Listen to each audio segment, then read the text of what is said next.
Hello, welcome to the Converge. I hope you are all inspired by the innovations happening across the retail industry and enjoying the conversations with the technology leaders. I'm Venkatesan, EVP of Technology at Walmart. I lead a group of talented technologists who build scalable and reusable market and channel agnostic solutions that cover experiences for our customers in store and online.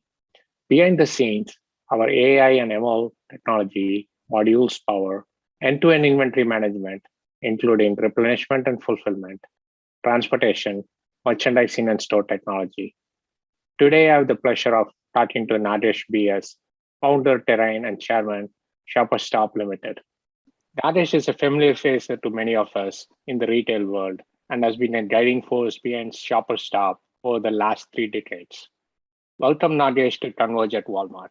Since the e-commerce wave enveloped India from 2014 onwards, millions of retailers across the globe had to rethink their strategies. With rising adoption of smartphones, customers suddenly have an ever-increasing choice of products available to purchase at the click of a few buttons and at discounted rates. The trend of online shopping has only accelerated during the COVID-19 pandemic when customers could not visit offline stores. Fast delivery, cash on delivery payment, as well as the option to try and buy a product ordered online as pampered customers around the nation. With that, I would love to ask Mr. Nagesh this question. With COVID-19, what has been some of the big emerging trends that you believe will shape the transformation of commerce over the next few years? So thank you, Srini, for inviting me to Converge, and it's a pleasure to be here with everybody. I think last 2 years have been defining for the whole humanity across the world, but more so for India, because unlike other parts of the world, India, I would say, was still emerging as far as modern retail is concerned. Before the pandemic, modern retail was contributing maybe 10-12% of the country's overall retail consumption. E-commerce was maybe less than 1.5%, and maybe it is now 2%, but some categories it may be 10% or 15%. But before we get into that, let me talk about the changes that I'm seeing in the consumer behavior.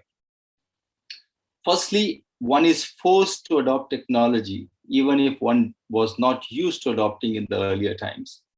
And this started off first with digital payments. I think that's made the biggest difference. Even elderlies who were actually paying cash to home delivery from kiranas would now pay digitally.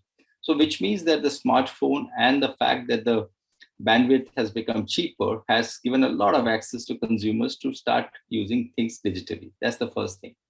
Second is that government may call it as essential or non-essential, but when you need it, a non-essential becomes essential. So even if you're not used to, you have to go and shop. So for example, we had a granddaughter born last year during COVID. Okay, at that point of time, baby products, fashion apparel was non-essential and it was not open. But tell me, you have a new baby at home and where do you get the clothes? It is essential at that point of time. So finally, we had to find a site which could do that, go do a click and collect it from the store. So I think the environment made these changes for the consumer. The second thing that happened was that fortunately for all of us in the 40s and 50s and 60s who were not used to, we had tutors at home. Because the families were all at home, you could even ask your grandchild or your brother or sister or younger person to help you use the digital format. So environment allowed that to happen. Unfortunately, on the other side, the brick and mortar business suffered a lot, especially the non-essential. Basically because I said it's emerging. Modern retail itself was 10%. So there's no question of online being very large portion of modern retail, other than the pure play commerce players, which could be the Flipkart, the Mintras, and the Amazons of the world. So modern retail had to adopt very quickly. So in the last 1.5 years, most of the brands who have been in modern retail have moved from being 1% contribution online to between 5 to 7 to 10 to 15%. So there has been a digitization journey both in the retail as well as in the consumers. Going more deeper, personalization is a big priority as it is a challenge, right? What are some trends you are seeing that are enabling customers and retailers to personalize the shopping experience? So unfortunately, the whole online and e-commerce is called personalization, but in my opinion, it is moved away from personalization. See, at the end of the day, shopping is a chore for only certain assortment. Rest of them, it is an experience. What online has done is it has taken away whatever little experience that you had and left only the experience of the screen and shopping.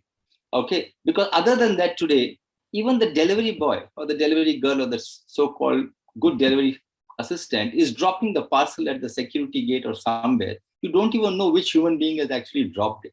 So from a human interaction in retail, which is one of the reasons why retail and shopping is a fantastic thing, it's become a total mechanical.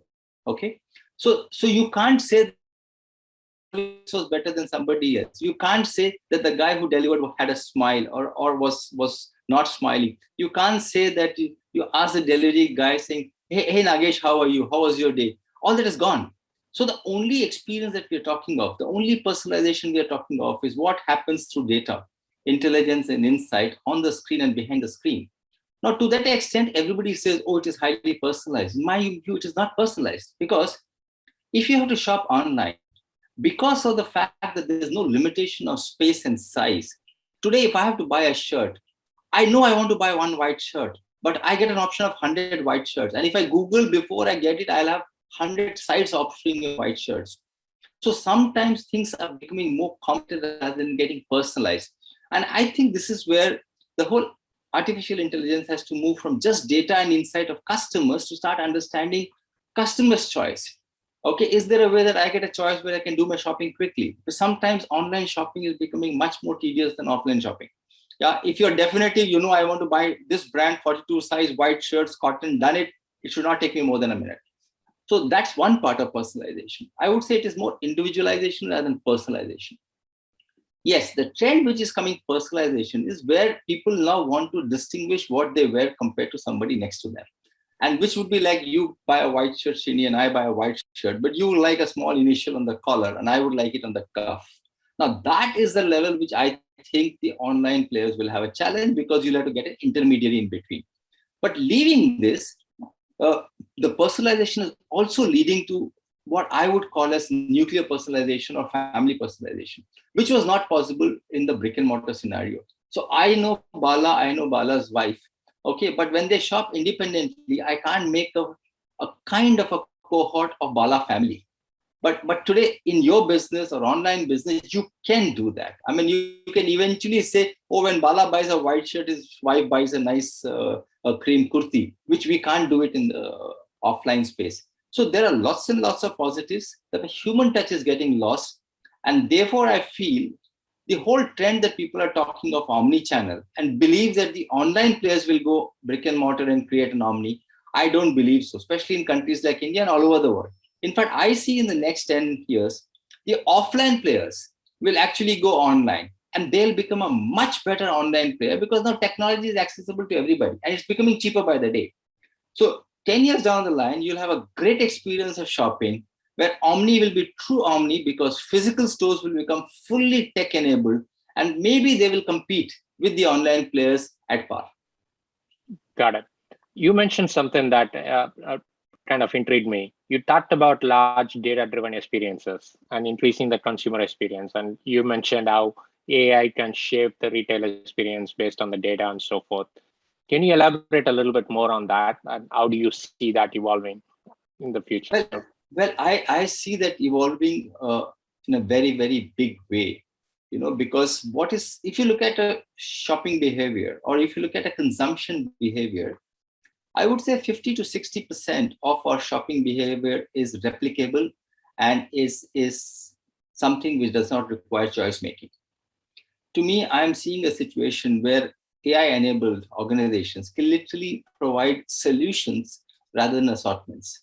So, for example, today, if an IoT can operate a refrigerator, okay, then I'm sure an IoT and an AI combined can actually operate your kitchen. Why should I, every month in the beginning, work out a list of items that I want and go online and shop, or come to a Walmart shop and shop? Why can't AI enable, just send me a package every month, okay, and just ask me to fine tune the consumption? Over a period of 12 months, you will know that I consume a kg of salt every month, but some month it may go to a 1.1, some month it may be 0.9.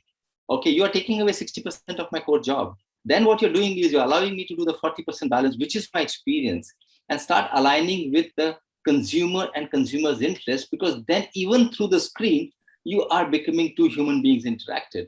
Otherwise, this whole machine interacting with the human is sometimes going to bring so much of fatigue. Okay, it will take away the experience, whatever be the UI UX that you do on the screen.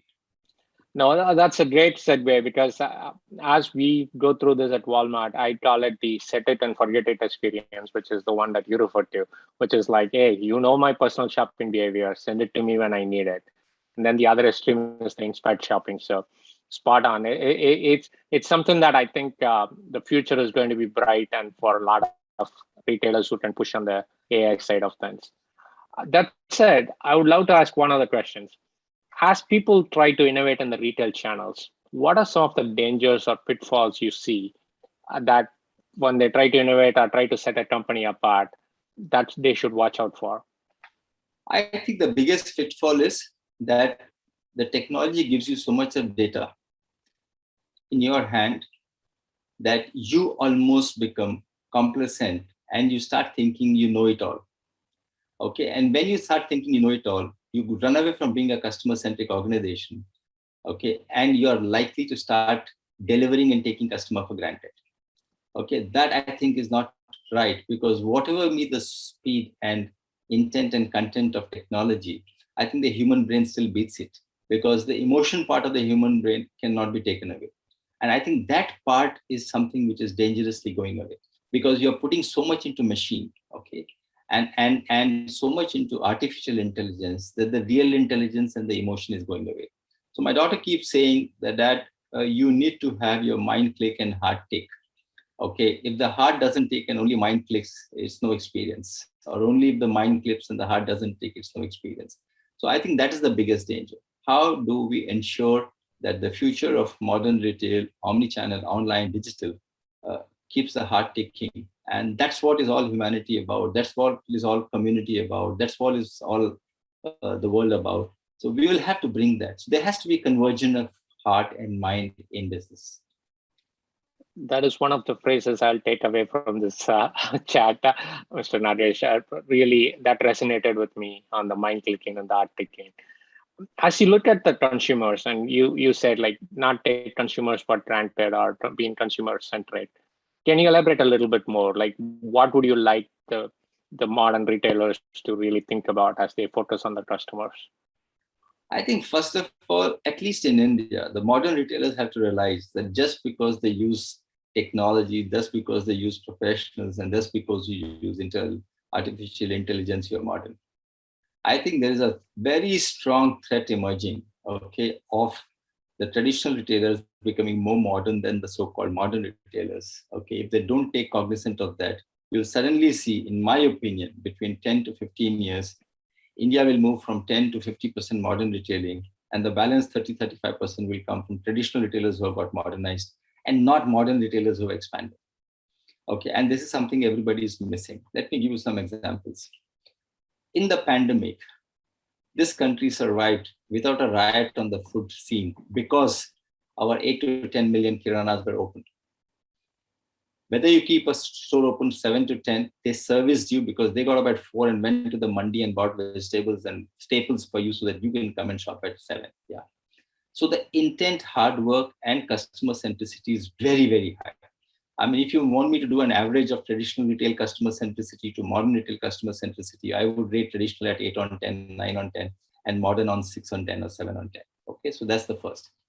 Second is because they were forced to take digital payment, all of them, or most of them, a majority of them have started accepting digital payments, whether it is a Phone Pay or a Google Pay or any of those payment systems. Thirdly, with the introduction of GST, in the traditional retail of 8 to 10 million kiranas or retailers, maybe there are just 100,000 so-called modern supermarket. My sense is in the next 5 to 10 years, you have 500,000 supermarkets which will be modernized. This has to be the biggest revolution that in the Bangkok way or some of the Asian ways. Yeah. And this, I think, is the biggest change that I'm seeing. Thirdly, Today, with people like you and Flipkart and all of you together and the so-called technology players, you're literally bringing technology at the doorsteps of Kirana cheap. Most of the time it's free, it's SaaS. Okay, and so they are going to be so enabled. And then you are also connecting them to your consumers, whether it's a dukan, a khata book. I mean, a lot of these startups are making Kiranas much more enabled and much more modern, and they will continue to be modern because the service providers are at the edge of the technology. Whereas modern retailers who buy technology, buy an ERP for 5 years, I'm sitting on that ERP. So this whole ecosystem of, the retail, which is modern retail, is changing very rapidly. And this Kirana's average is 45, 55. Their second generation 2021 is now coming back into the business because they're saying they can run a better business in a better way because of what is available. So I am seeing huge change. Now, whether this change will happen independently or will a Flipkart own a million Kiranas or a Jio own a million Kiranas, I don't know. Or whether a Walmart, Flipkart wholesale now will own a million Kiranas, I don't know. But from a consumer point of view, I'm going to get access to quick, convenience, heart-led modern retail within 1 kilometer of my residence, which is not there anywhere in the world. And I think that is the biggest change that will happen. And these people will also serve me at home. And they will talk to me and serve me, unlike many others who don't want to talk to me because they're in the modern supply chain. I am just one number or a one tag. Okay, I think that's the biggest change. So India will evolve into a retail which will be what I said, the heart ticking and the mind ticking retail. Got it. Along the similar lines, one question is selling through wholesalers and distributors bring a lower degree of control where and how the products are sold. You talked about Kiranas and being direct to consumer and so forth. How is this going to be done so that you can gain more control over sales and visibility of consumer behavior rather than just a pass through? This is a challenge, Shri, because the challenge is, Srinivas, the whole the ecosystem of the way Indian communities and the cities are based are complicated. Okay, we are not talking of a highway in US where you can run a truck and reach there and then you can redistribute, or you can send it in quintals and tons and a store can receive. Okay, here the concept is you're also selling in eaches and receiving in eaches. Okay, whereas in retail you only sell and receive in eaches only at the consumer level. Here, I remember when I was part of the Hypercity ecosystem. I mean, we could order a 100 lemon and the guy would deliver on a sack on the back of his bicycle early morning. Okay, which cannot happen anywhere else in the world. So the challenge that we will face is that you will be able to move away from distributors and mediators and serve the retailers directly, but the cost of serving will be very high. And the dynamic of still making money by serving without a distributor and retailer is going to be a challenging one. And that's why what you will find is that part of the role will go to those large organizations which have the capability and resources to burn money for another 5, 10, 15 years. Yeah. And that is where an unfair situation will arise, where an Indian distributor or stockist who has all the knowledge but does not have the resources, okay, he will move away. Most of the wholesale will believe that, that 3-5% I give the distributors, I'm going to save. But in my opinion, actually, you're going to spend much more than 3-5% in the first 5-10 years before you start saving. The second is, if you look at the food consumption of India versus any other part of the world, the variety of consumption to the extent of 15 to 25% of buy basket differs every kilometer. So therefore, even your supply chain and logistics cannot be that I move a truck from Bhiwandi of the similar item and go and drop every kilometer the same item. It doesn't work in India. Okay, you need to keep debundling and put it into a smaller tempo and then to a smaller 3-wheeler and then to a smaller 2-wheeler and go on. Now that, I think, challenge will remain. I don't know if anybody has cracked. I know that what has been there for years, and you also have now Flipkart wholesale, and now you have an online and an omni combination. So maybe you all will crack it. But important thing is, can you still deliver profits to your shareholders when you go away from the mediator? The challenge which I think will continue. I agreed. So one of the interesting, on a lighter note, right, recovery of some segments have been much faster. Essential goods are frequently bought items. but not as at the same. The luxury items have not recovered at the same pace. Can you share some interesting examples or anecdotes as you've seen it unroll as the recovery happened? India is also going through a very unique phenomenon in the last 1 decade, which has not happened anywhere in the world. For reasons of gaining volume, the Indian players got into discounting. And India is the only country which has an MRP, so there's a reference of value created by discounting on MRP. If you look at value creation, I mean, Walmart has been talking of value creation for value for the customers for decades. In these decades, you always said that you get the cheapest because we want you to get the best. But you never say that I'm giving you X percentage discount to MRP.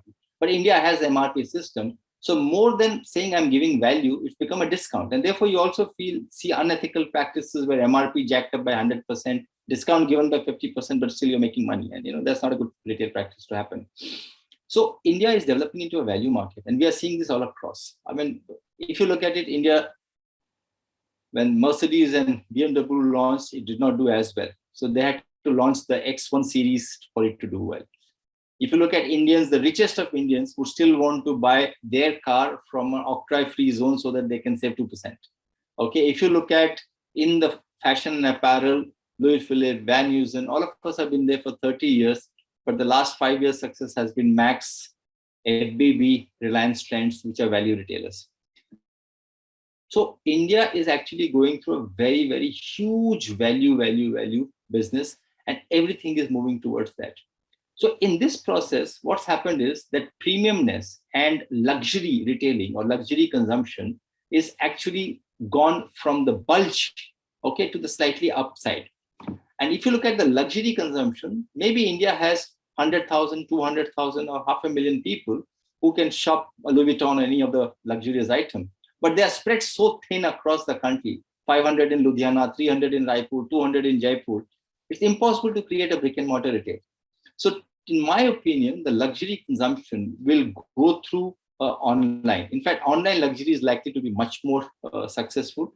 And online luxury with home service is probably the future as far as luxury consumption is concerned. But India will see a huge amount of consumption happening in the premium segment. Because if you look at the bulge of India, the bulge of the India moving up, chances are much more.